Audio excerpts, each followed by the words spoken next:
So a bit about myself, basically from Bangalore, born and brought up mostly in the old city of Bangalore. Did my schooling and graduation in Bangalore itself.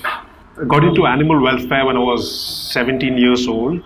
Didn't happen all of a sudden. There was a series of phases which I had to undergo for me to become an animal welfare activist. Later a vegetarian and then a vegan. In 2010, I founded Samabhava, which is an NGO exclusive towards the needs of working animals of Bangalore. Working animals, I would mean working equines, working ponies and working horses, which transport mostly building materials, pipes and other construction materials from one point of Bangalore to the other part of Bangalore. The initial vision of my NGO, Samabhava, was to make the owners aware of animal welfare practices, better animal welfare practices, which would mean frequency of feed, the quantity of feed, the quality of feed, so on and so forth. So this was from a typical mindset of how an NGO function. You have the sustainability factor in place. You have to make the stakeholder sustainable in the future sometimes. So your role is limited to being very supportive, and this is how I started my NGO Samabhava. Just a few glimpses of what we did when we started the NGO. We used to have weekly field visits. So every Sunday, me and my veterinary doctor used to visit places where ponies are kept. Sundays, because Sundays they don't work. The ponies and horses are kept near in sheds wherever they are available, or in close to the owners' houses. This is an exercise which we did for almost 1.5 years. Every Sunday we used to go and give medications, injuries, treatment, diseases, and follow-up used to also happen.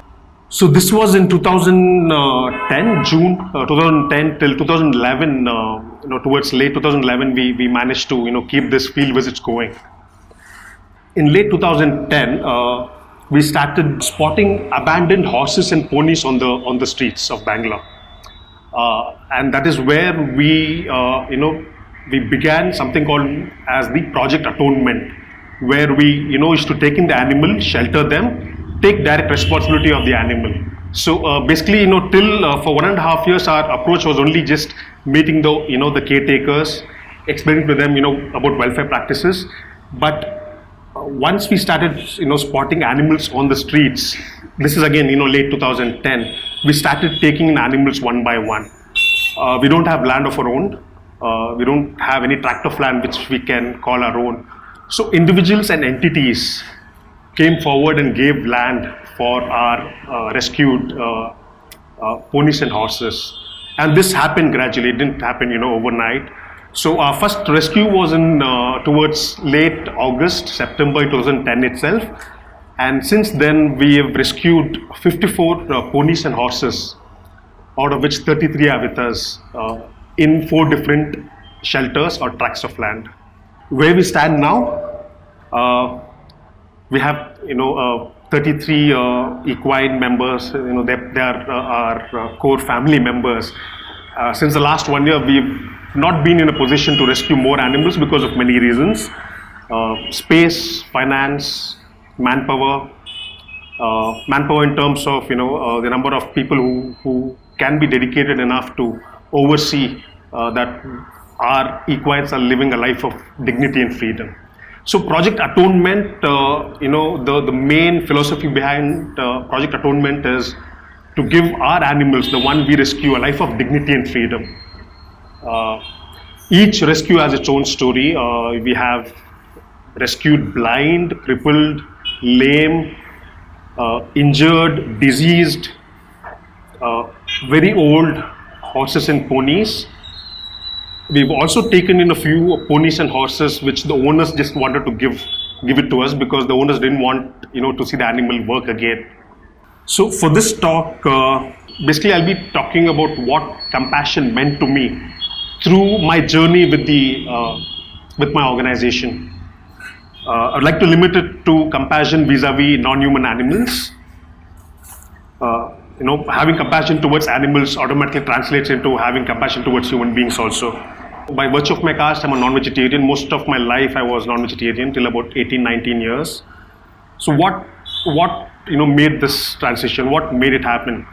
It was not a single event. It was a series of events which made me introspect deeper into why sentient lives matter. Sentient lives, but when I say that, I mean that of animals. So the main trigger, which probably sowed the seeds of compassion in me, was I was into a lot of reading. I was reading newspapers on a regular basis. Wanted to improve my English, my diction. Then also I was interested in current affairs, and started discovering Maneka Gandhi's article in the editorials. That actually was probably the main event, the main trigger which started making me more compassionate towards human beings. I was still a non-vegetarian, so I used to, a couple of anecdotes I would like to convey here. One is my attitude towards dogs before I turned compassionate. I always used to find dogs very dirty. In Kannada they say Galiju, Gajinai. So I was probably, the societal whatever impact which, in my bringing, I always thought dogs are dirty, one shouldn't touch it. Because never had a pet. My father had a pet in his younger days, but my family as a whole didn't have a pet when I was, in my younger days. And my attitude towards food animals, I used to be very fond of kebabs, chicken kebabs. And back then in 98, 99 and late 90s, one chicken kebab plate used to cost us 12 rupees on Kabunpet main road. And I was not supposed to eat on Mondays, but I used to eat on Mondays also. My father used to give me 100 rupees, and most of 70% of that money used to go for chicken kebabs. In a relations circle, we have occasions where they serve non-vegetarian food. So I used to try and fix up with my mother. Mom, when I come to, for lunch, to that aunt's place, you serve me kebabs, please put me, a couple more extra pieces. So this was the kind of addiction I had towards non-vegetarian food. So reading Maneka Gandhi's article, observing dogs on the street, whenever passing by, just observing their behavior, all this was, happening in, it was creating some kind of an impact, slowly but surely. And there was an article about volunteering in some NGO in Bangalore, and I signed up for it. This was CUPA. Did a bit of volunteering then, and then started slowly getting more into animal welfare. By animal welfare, I would mean more into rescuing dogs off the street. So my first ever rescue as a personal, in my personal capacity, was rescuing a dog from Alliance Francaise. I'm a freelance French translator, by profession. So I did my, French studies at Alliance Francaise. So this dog with vaginal tumor. So I took direct responsibility, called the NGO. The NGO was bankrupt, very much like, the way we are now, my NGO. They said, no, we don't have funds. So then, I had some money. So made all the arrangements, donated some amount to the NGO. So this happened on a regular basis, not every week or something, but I would say about once in two months. This kept happening. One of the NGO person who's no longer a vegan, strangely now, told me about veganism. I didn't know what it was. Did a lot of Google search, and back then, this was in 2002. And there were a lot of valid points which appealed to me, which appealed to my heart. I turned a vegan. This was in 2002. Became a vegan for moral reasons, not for health or any reasons, but purely for moral reasons. So, as already mentioned, I started Samabhava with very conventional notions of animal welfare, the societal impact factor, sustainability factor, and all those things. Later in the presentation, I will tell you why I believe that societal impact, at least the way I see, running of an animal shelter, could be a little bit of a fancy term. This again is a very important aspect. I would like to stress on this. We've rescued 54 horses and ponies so far, and each pony and a horse has its own, story. It has taught us a lot of things. It has made to unlearn a lot of things. I will cover what 4 ponies have taught us in terms of how we need to take direct responsibility, in terms of taking care of them, the levels of intervention, the contradictions involved, so on and so forth.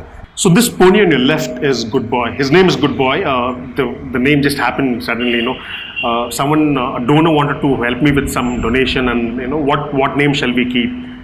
And I happened to brief him about his behavior. He's a very good boy. Okay, keep the name Good Boy. So his name was Good Boy. He had a slight twist in the ankle. So he was kind of crippled and lame, but very young horse.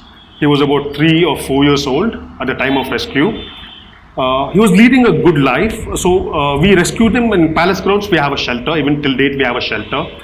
So it's about less than half an acre of space. He was, very young, energetic, that half an acre space, and I was noticing him, on regular basis whenever I was to make shelter visits. So he was showing a lot of enthusiasm, and somewhere I felt he needs more space. So we had another shelter, another tract of land given to us by an NGO in Kengeri Satellite Town. That was 2.5 acres of place. So we had a few horses and ponies there, and a few in Palace Grounds. So I took a decision to shift Good Boy to the Kengeri Satellite Town shelter, which is like much bigger in terms of space, about 2.5 acres. I thought, by doing this, he'll be much happier, he'll have more friends there. So this was the motive for me to decide, to shift Good Boy from, point A to point B. But, in this enthusiasm of me shifting, Good Boy from one place to the other, I probably forgot to emphasize on one aspect, which I was very aware of, but I probably forgot to emphasize further on it, before the shifting happened. So horses have very sensitive stomach.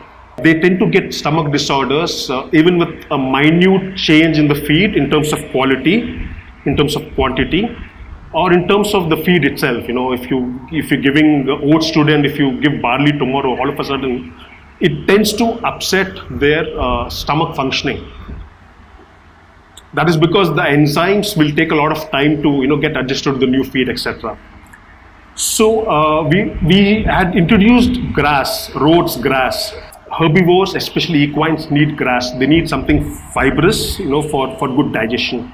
So he was shifted to the Kengeri Satellite Town shelter. After 1 week, he started getting colic signs. Colic is nothing but it's a technical term for stomach disorder in animals. So he started getting, just 1 week, he started getting colic disorder. That's simply because he was overeating the grass. There was no gradual transition from concentrate feed, which is oats and wheat bran flakes, towards Rhodes grass. We noticed the colic. We got him back to our Palace Ground shelter because veterinary services is much more easier. We spent 2-3 days. I don't know how many liters of fluids we gave him. We couldn't help him survive. So this was a monumental mistake from my end, which I regret till date. I can't give the life back, but this experience has taught me to be much more careful with all the other equines around me. So this was Good Boy at a bigger shelter in Kengeri Satellite Town. You can clearly see how much of space Good Boy has there in terms of movement. So the motive was very good, but the execution went horribly wrong. JK or Jai Karnataka, the name was given by the person who rescued it. Most successful story till date is JK, simply because he was hit by a vehicle on Kanakpura Road, just above the knee joint. It's called the radial bone, the thigh bone. It's called the radial bone in equines. Complete and compound fracture. So in large animals, the thing is, front leg fracture above the knee, especially above the knee. 99.9% everywhere in the world, people go for euthanasia. There's no exception unless in the US there's some super specialty hospital with the latest gadgets that can fix help in the union of the bones. Above the knee, below the knee, okay, still there are chances, but it all depends on the post-operative care and other things. So JK had a fracture just above the knee joint, and every time we take in an animal, as badly injured as JK, we don't automatically go for euthanasia. 1 day, 2 days is the time we wait, unless he's broken a spinal cord, in which case we have to execute euthanasia as soon as possible. So JK, I combined the traditional knowledge of the Tanga Poni people. So Tanga Poni people, for years, centuries probably, they never had access to allopathy medicines. We intervened, but it was not that successful. So they still rely, even till date, they rely on traditional practices. It could be anything. It could be right from loose motion to a fracture on the bone. 70% of them don't have scientific evidence to prove what they're doing is right. But the 30% what the practices they follow, that is even better than allopathy and whatever science has taught us. So we combine allopathy and the traditional way of healing, making a bone joint out of a broken bone. So this is his shelter here. We had this cast on here, and she shouldn't sit down. So we had this. We used some innovative methods. We had a rope tied to a pole here, and we had put a plastic tie. In case he falls with the rope. This was the condition of injury, the bone had broken. You clearly see a lot of bed sores. If someone from AWBI had visited JK, when his condition was this, they probably would have arrested me under PCA Act, Prevention to Cruelty, of Animals Act, because he had complete bed sores. He's not looking good. He's not looking good at all. Just observe the front leg, how it's bent backwards. The union of the two broken bones has been formed now, but slightly deformed. But for a lay person, you can't make out the deformity. This was almost about 40-45 days after we rescued him. You can see his gait. You can just observe his gait.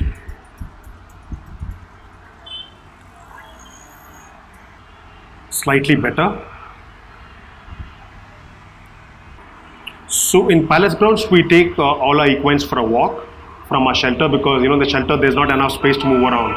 So this is while returning from the walk. This was approximately about 60 to 70 days after we rescued him. So on the left of the screen is JK, just playing with another pony of ours.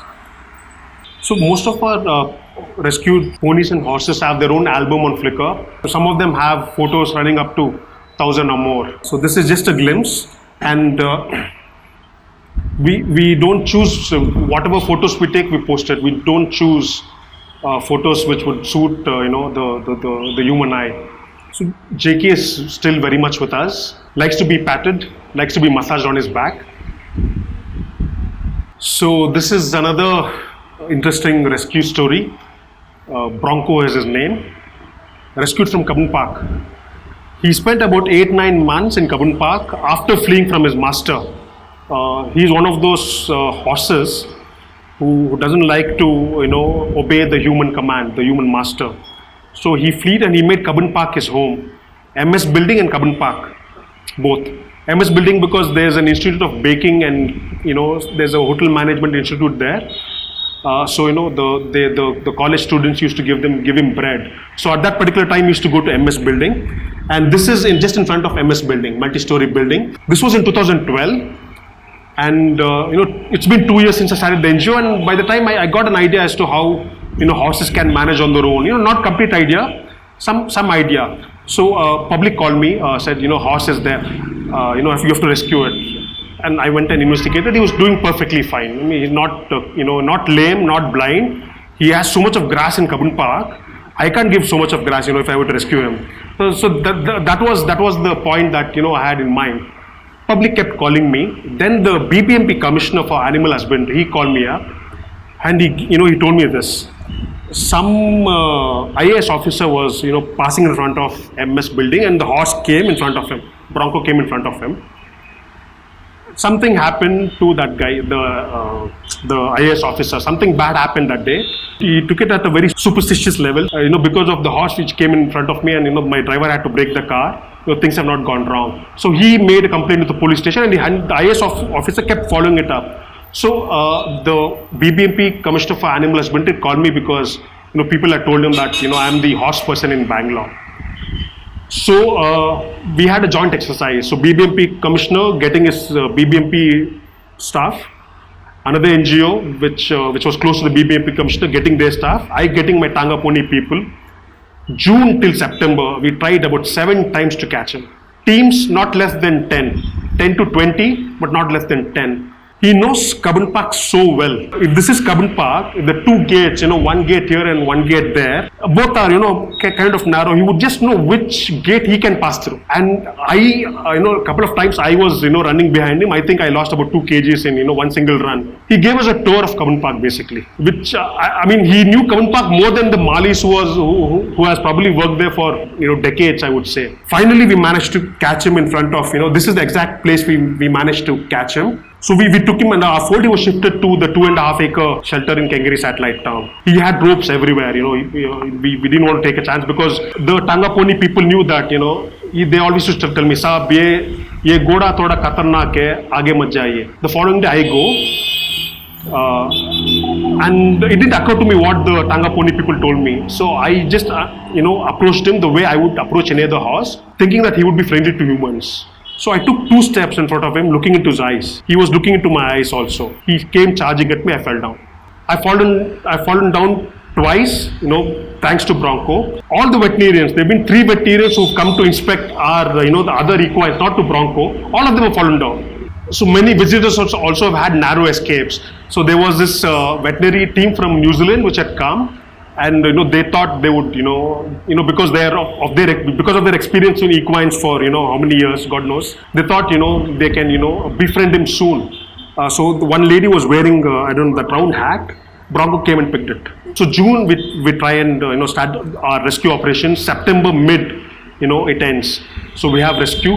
So between 2012 and 2014 we didn't touch it.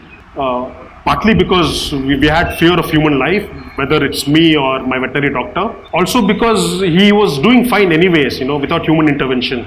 2014, some kind of fluid started dripping from his eye. And, we kept observing it and we had to take a call to restrain him and capture him. So we got people, we got a lot of Tanga Pony guys and we put ropes everywhere. And to see that, it's not a good sight. To see people with ropes, surrounding an animal trying to escape, it's not at all a good sight.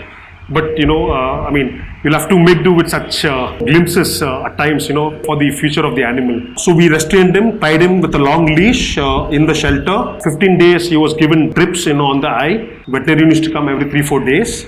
So this is a veterinarian giving him a sedation. His hoofs were touched for the first time in 2 years after we rescued him. Slightly deviating from the main, pattern of the slides here. Hoof care is a major science in equines. In Sweden, there's a special college or an institute which is only dedicated towards the science of hoofs in horses and ponies or equines, I would say. So that is the level of expertise that scientists have gone to understand what horse's hoof, how it functions. And from whatever we've learned, either from an expert vet who's advised about farriery. Farriery is the art of trimming a hoof and also fixing horseshoes. So that term is called as farriery. So for all our equines, we trim the hoofs. Trimming of the hoof is nothing, it's very similar to cutting your nails. When your nail grows big, you cut it. If the horses and ponies were to be in a natural environment, let's assume in about 5,000 acres of land or even 500 acres of land, where they have a lot of space to move around. Let's assume that they were wild, like you have wild horses in US and wild horses in Mongolia. There's no need of human intervention for the hoofs. But because you are, trying to take care of the animal in a urban setup, with limited space and resources, the hoof care has to be done by humans. So we have an expert who comes and, he's called a farrier or a hoof trimmer, who comes and trims the horses. For some horses, the trimming frequency can be as less as 15 days. For some horses, for 2 months, you do not touch it. So every horse hoof growth is different. So what surprises me, or even till date, we only touched Bronco's hoofs once, and when we touched it, it was perfectly fine. We did a bit of cosmetic trimming on the outside. This is, you see a farrier, cleaning the hoof or trimming the hoof. His hoof is almost perfect. The 2.5 acres land has a lot of stones and other, whatever, it could be a nail. So far, nothing has happened, touch wood. I spoke about direct responsibility with the JK. We tripled the manpower. We spent so much of, money resources to help him come to a good position in terms of his gait and poise. Bronco, on the other hand, nothing. You just have to observe him, and if something goes wrong, then probably yes, you have to forcefully restrain him. So this is the juxtaposition that you see. I've seen in my work in terms of the level of interference. The last 1 year or so, he is beginning to trust human beings. This is a distance that we still have a fence for our safety, but his ears are still pinned back. If you see the ears are still pinned back, which means he is angry. So this is the closest photo I've taken of Bronco in terms of the distance between me and Bronco. So this is just a few glimpses of Bronco along with his other equine friends. So Ganesha was rescued of this of Banashankari, a very old pony. He was about between 23 and 25 when we rescued him. So this is just before the rescue, just next to a garbage bin. This was his home at Kengeri Satellite Town. So as I told you, we have 4 different shelters, Palace Grounds and Kengeri. There's an 8-acre farmhouse called Rare Earth Farm off Kanakpura Road. It's an 8-acre space, and Ganesha spent his last few years in this farm. So last year, June, we had to euthanize Ganesha because he had started developing cancer in his nostril area. So why did I, why did I talk about Ganesha? I mean, I just rescued, he's like any other pony which we've rescued, but why did I choose to speak about Ganesha in this talk? Ganesha spent 10 years on the streets of Banashankari before I rescued him. So this is a big lesson for us, I took Ganesha in, I could give him a better life, he graduated from point A to point B. This is one of the biggest learnings that I've personally, experienced in, handling the organization for the last 7 years.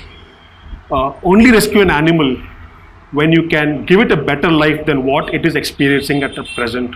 Because just the term rescue, a lot of people, a lot of NGOs think that, if the animal is rescued, then you're an angel. You're not an angel. Your work starts the second after it is rescued, the second after you think it's part of your family. Rescue in itself has no meaning whatsoever. It's the quality of life you give the animal. I am directly responsible, my NGO is directly responsible for all our 33 equines at present. Constant learning, but more than constant learning, I would say constant unlearning. To give you a couple of examples, all of us are, when people have pets at home, so we are conditioned, our minds are conditioned in a way that, we see animals the way we see our pets. So we have a dog at home, the dog should be, clean, neat, in a shampoo bath every 2 weeks. That is the kind of notion. Thankfully, I didn't carry over that notion to my NGO. All our horses, especially in the rainy season, they're very dirty to look at. So I have had visitors who come and who would like to pat the animal. And after patting the animal, getting close to the animal, they say, "Oh, my shirt is dirty, this." I don't see a reason why I need to give the animal a bath. If it were to live in a natural environment, you wouldn't have anyone give it a bath. So this thinking towards helping animal live the natural life, that philosophy is very much ingrained now in the last 2-3 years. For example, even whatever the dust particles they have on their skin is for a reason.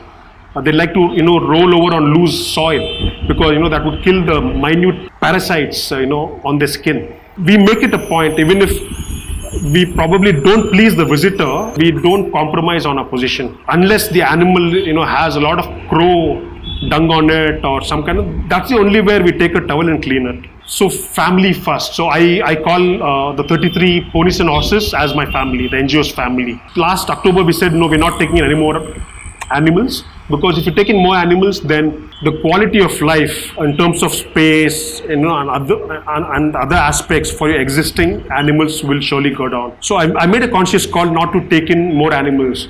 So many times as I've traveled in Bangalore, I've seen very bad cases of neglect on horses, and people call me the horse person in Bangalore, and I see and I have to ignore it. because I had no other choice. I see animal cruelty here, but I have to look the other way because I know I can't take that animal in. If I take that animal in, it has repercussions with my own family. So again, the paradox here, I was speaking about compassion for half an hour now. I'm not compassionate now. If I were to take that example, of course it's for a reason, but the element of compassion in me is lost. One of the other things I've learned from our horses and ponies is they're smart. They can very well manage themselves.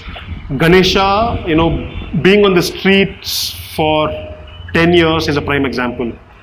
Of course, there are instances where pony would tend to eat plastic, and there you would probably need some kind of some level of intervention. Palace Ground Shelter is very small. We have 14 horses and ponies there in Palace Grounds. It's just about close to half an acre or less than half an acre. 14 animals in half an acre is just no match. They need to talk, they need to discover new environments. So I have double my staff strength there simply because they go out for a walk early in the morning from our shelter premises towards a shared Palace Grounds premise, and they come back in the evening. Now because it's raining, they're coming even more late because they get to graze a lot of natural grass. The other 3 shelters, the Kengri Satellite Town is 2.5 acres. We have 14 equines there. Not an ideal environment, but this is what I can provide them, till date. Then we have another shelter off Magdi Road, only for female equines. 3 female equines, 8 acre space. They get to graze a lot of natural grass. And the last 4th shelter is the Kanakpara Road, where you saw Ganesha's photo.